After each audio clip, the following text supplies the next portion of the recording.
Right, kia ora whanau. Now we're going to be taking a look at soft plastics.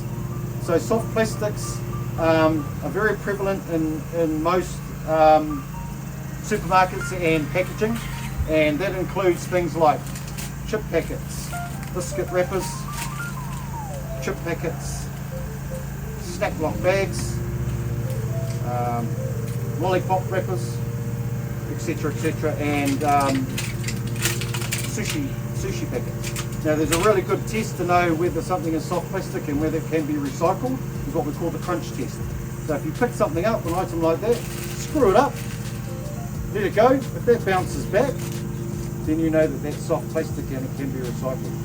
So soft plastics traditionally have been going into landfill, but there is now a system where these can be recycled and turned into fence posts for farming or for compost bins or rubbish bins. So at the moment you can take these to New World, you can collect them throughout your week, and when you go to do your local shop you can take them in your bag to New World Pack and Save and Countdown.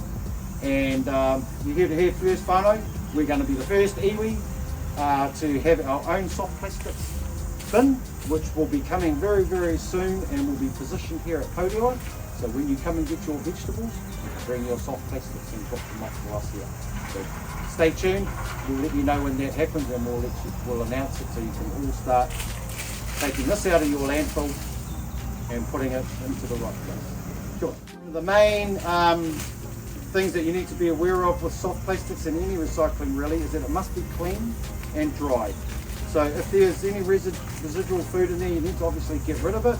If it's been, say, glad wrap that's been wrapped over kai, it needs to be washed, dried, and then taken to the soft plastics drop-off point. Soft plastic.